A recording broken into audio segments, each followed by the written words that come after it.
step off watch, I won't be so lenient. Maria chanced meeting his gaze for a fleeting second before those rich brown eyes skated away, her dominance no match for his. May I attend Lake's 21st? If that's the use you want to make of your hour on the day. Yeah, it made him a bastard to force her to miss most of her boyfriend's big party, especially when the two were taking the first careful steps into a relationship. But she'd known exactly what she was doing when she decided to engage in a pissing contest with a fellow soldier. SnowDancer was strong as a pack because they watched each other's backs. Hawke would not allow stupidity or arrogance to eat away at a foundation he'd rebuilt from the ground up after the bloody events that had stolen both his parents and savaged the pack so badly it had taken more than a decade of tight isolation for them to recover. Holding on to his temper by a very thin thread, he turned his attention to Sienna. You were, he said, the wolf very much in his voice. Specifically ordered not to get into any physical altercations. Sienna said nothing in response. It didn't matter. Her rage was a hot pulse against his skin, as raw and stormy as Sienna herself. When she was like this, the wildness of her barely contained, it was hard to believe she'd come into his pack silent, her emotions blockaded behind so much ice it had infuriated his wolf. Maria shifted on her feet when he didn't immediately continue. You have something to say? He asked the woman, who was one of the best novice soldiers in the pack when she didn't let her temper get in the way. I started it. Color high on her cheekbones, shoulders tight. She was just defending. No.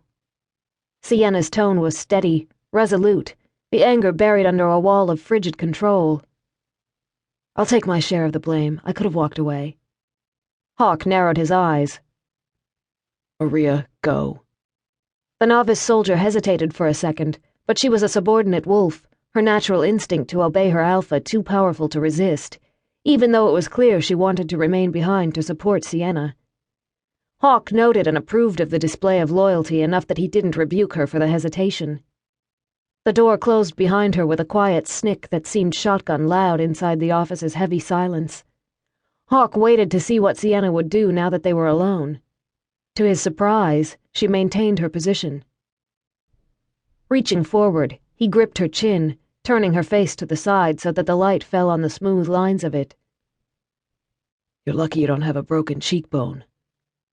The flesh around her eye was going to turn all shades of purple as it was. Where else are you hurt?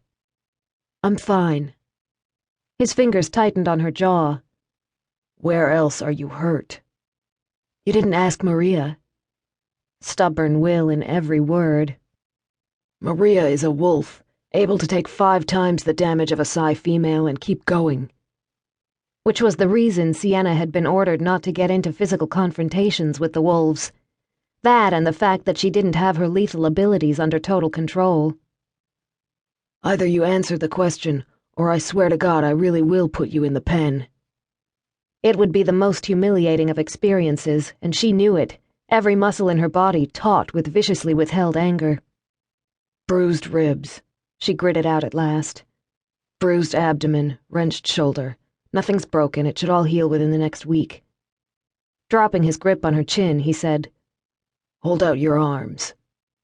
A hesitation. The wolf growled, loud enough that she flinched. Sienna, I've given you a long leash since you came into the pack, but that ends today. Insubordination from a juvenile could be punished and forgiven. In an adult, in a soldier, it was a far more serious matter. Sienna was 19 going on 20, a ranked novice. Letting her actions slide wasn't even an option. Hold out your fucking arms. Something in his tone must have gotten through to her because she did as ordered. A few small cuts on that creamy skin kissed gold by the sun, but no gouges that would have spoken of claws. So Maria managed to rein in the wolf. If she hadn't, he'd have kicked her right back into training. Losing control of your temper was one thing, losing control of your wolf far more dangerous. Sienna's hands fisted as she dropped them to her sides. Looking up, he met those eyes of absolute, unbroken black. It was clear she was fighting the elemental impulse to go at him, but she continued to hold her position. How far did you go?